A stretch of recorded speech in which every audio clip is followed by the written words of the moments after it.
Inspiration sparks and raises our vibration, encouraging all of us to live our best lives. It is my pleasure to welcome our speaker for this evening, Darrin Ford. Darrin serves as a trustee on the SCOA board, as well as the Media Center Director. His passion is healing and inspiring others on their spiritual path. He was attuned as a Reiki Master in 2004 and continues to work towards becoming a better medium and spiritual healer. A warm Harmony Harbor welcome to Darrin. Thank you for the introduction, Jonna. I'm always happy to be here. I'm going to start today with a video from a podcast I've been listening to. He also does video, and this was his first time he did one live. This is Soul Boom, which I thought was very interesting because Bonnie did Soul Pancake, which was the earlier version, and they brought this into Soul Boom. He talks to a comedian who I also have been following for many years, Pete Holmes. And Pete also comes from a very spiritual side. I don't remember the religion he grew up in, but I mean, it was very strong in it. I see a lot of myself in him. So I'm going to play this for you because this is going to lead into my talk today. And again, this was my inspiration to hopefully inspire you.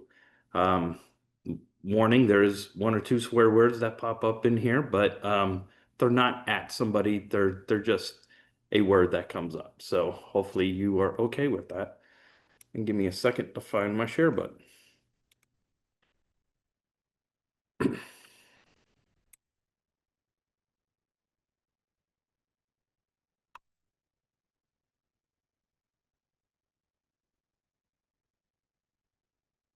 Something subject to object. That's our job. That's what we're doing. And So- at the end, all there is the screen. A couple things. I had a wonderful conversation this morning on the podcast in the studio with Britt Hartley, who might be here today, who is a spiritual atheist and has a fascinating book called No Nonsense Spirituality,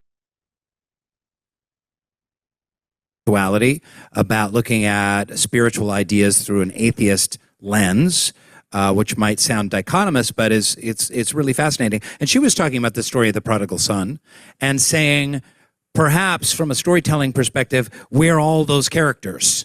We are the loving father, and we are the person that goes and squanders their wealth and then works with the pigs, and we are the hardworking guy who wants his props, and that all three of those, it's the id and the superego and the ego, and it is all us. I would completely agree. Yeah. That's what I mean by a benevolent booby trap you're playing on yourself. Mm-hmm. To speak in atheistic terms, I'm sure some of you are atheists. I think that's, you don't need my validation. I'm just saying I think that's totally valid. This, I gave it to you anyway. Something that I can never make work on stage, that I firmly believe, because I would rather talk to 1,000 atheists any day than 1,000 people that are like dyed-in-the-wool anything. That's a drag. You're just going to offend those people. That's fine. I was one of those people. But atheists, that's great. We can play. But I was going to say, I believe in God, but I don't think God exists. And it goes, you already know where I'm going because I'm saying it's like the screen. I don't think you can go somewhere and find something called God, working the levers, watching the screens, whatever you want to say. That's Oz. That's a different idea. Right. That's Santa Claus. The puppet master. Me and an atheist, we both believe that God doesn't exist. Right. But the reason I hold on to it as a metaphor, and I say this all the time, but God is a metaphor for a mystery that absolutely transcends all categories of human thought, including being and non-being. That's what Joseph Campbell said. So it's very useful as a symbol. You know what I mean? Like we want to talk about it, but it's really hard to talk about it, so you use a symbol. An atheist also uses a symbol. They call that symbol nothing. Nothing created the world. There is nothing. And I would say we're still in agreement. Because my God is not a thing. It's no thing. It's not an object. It's awareness without an object. So that's the bit that was on that special that you talked about. So I wasn't trying to say, I'm right, I believe in God, I'm right, you should come to my side. I'm actually saying we're saying the same thing. You either think God created the universe, something you can't see, touch, taste, photograph, and science can't prove, or you think nothing created the universe, something you can't see, touch, taste, photograph, and science can't prove. But where we get a little weird is I go, if one of the things your nothing does is spontaneously erupt into everything, we can agree that's a pretty magical fucking nothing. Yeah. And ask the nothing people who make fun of the God people, by the way, and say God doesn't exist. I'm like, sure, maybe, but you know what doesn't exist for sure? Nothing. That's the defining characteristic of nothing, is that it doesn't exist. If it becomes something, it's no longer nothing. So what do we talk? We're talking about the same thing. I'm talking about no thing. You're talking about nothing. And what happens? Ask the nothing people what happens when you die. They'll say you go into nothing. And I go, you mean you merge back with your creator? That's heaven, bitch. You know what I'm saying? This is going to be a night of intellectual rigor and Okay, it doesn't want to stop. It wants to keep going. So, thank you for showing up, not just to this moment, but to life.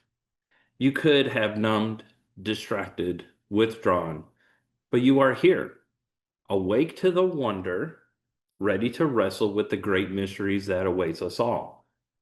Tonight, I want to walk with you through two doorways. One, most people see as the stark, bare, and silent. The other is usually seen as luminous, endless, and full. One is the door of atheism, which often sees death as the end, the great nothing, as just explained in the video. The other is the path of mysticism, which envisions death as a return to the one, the source, the totality, the divine. At first glance, these paths couldn't be more different. One whispers finality, the other sings of eternity. But if we're willing to dig a little deeper, to go beyond dogma, fear, or pride, we may discover something startling. These paths aren't enemies. They are siblings. They may disagree on the furniture of the universe, but they sit in the same house, built from the same lodging, the same courage, the same awe. So let's begin first with the unknown. For the atheist, death is the final exhale. When the light goes out, the light stays out. There is no continuation of self, no soul drifting off into a heaven or a cosmic womb. The body returns to the earth. The mind dissolves. What remains is nothing. At first, that idea can feel cold, terrifying even. The thought of vanishing and never again seeing a loved one's face or hearing laughter or feeling the wind can strike a deep chord of panic. But here's the miracle. Many atheists don't flinch at that darkness. They embrace it, not out of despair, but out of a radical honesty, out of a deep love for truth, even if it's unsentimental. In their eyes, death gives us its meaning, gives life the meaning, not because it's part of a grand eternal design, but precious because it's brief. This is the courage of the atheism, to love something that will be lost, to wake up every day knowing that there is not a second act, and still create, still serve, still kiss the forehead of a sleeping child and whisper, "I'm so glad you're here." In this worldview, nothingness is not nihilism, it is freedom. It is the clean canvas upon which all meaning is painted, and they're painted by us. Our time here is a fluke, a beautiful accident in a cosmos that owes us nothing. So the only sane response is reverence. Can you feel how sacred that can be? That even without the belief in God or spirit or afterlife, the atheist can live with grace, depth, and joy? That takes a kind of spiritual strength that deserves some respect. Now let us look at the mystic. To the mystic, death is not an end. It's not even a departure. It's a homecoming. It is the final breath before the inhale of eternity. The self, what we thought we were, melts into the all. A drop returns to the ocean. In this view, what dies is not who we are. What dies is the illusion, the form, the identity, or the mask. The body fades, but the soul, the essential awareness, goes back to where it came from, the oneness. Mystics across culture, Sufi dervishes, Buddhist monks, Christian contemplatives, indigenous elders, yoga sages, all whisper the same secret. You are never separate. You only dream you were. Death is the end of that dream. This path is not about blind belief and clinging to hope. It is about direct experience. The mystic takes the one not through doctrine, but through silence, presence, stillness, surrender. They see the divine in a grain of sand and feel eternity in the now. To the mystic, there is no such thing as death. There is only change. Call it transformation, the snake shedding its skin, a wave falling back into the ocean. But just like the atheist, the mystic too is moved to awe by the briefness of form. But instead of seeing this as proof of randomness, they see it as a dance. Fleeting it may be, but prosperous, full of pattern, intelligence, and mystery. Where the atheist sees void, the mystic sees the veil. So now we stand on the edge of two cliffs. Atheism on one side and mysticism on the other. One speaks of nothing and one speaks of everything. But here's the twist. Both arose from the same soil. Both are born a human being asking, what is this? Both began with the aching hunger to understand life and death.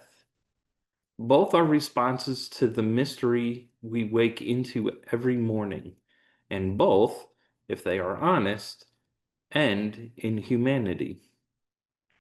The atheist may assert that there is no continuation, but they cannot know it.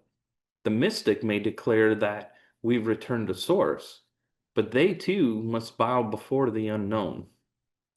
In the end, both views are built not just on belief, but the courage to face what we cannot always grasp. And in the shared courage, they meet. This is an excerpt from an interview with Brittany Hartley. She is a self-proclaimed atheist spiritual director. Interesting words to put together. I don't think tools like ritual and awe and mystic wisdom, and that have been the realm of spirituality. They are good for human flourishing. At Yale, there's a class on happiness and well-being, and it was so popular with burnt-out Yale students that it filled up every semester. Eventually, they just realized how important it is, and they made it a free class and said, if you want to understand science of happiness, to take this course. Because we're never really taught this, right? We're never taught what's needed to keep your brain happy so that you can experience joy, meaning, purpose, community, and all of these things. Sometimes you get these tools from religion, but there seems to be a cost. The cost is believing in certain things without knowing these things. And so the pathway to these tools without dogma is going to be the science of spirituality. And all that does is give you permission to say there's something here worth exploring. We're not going out to woo-woo land.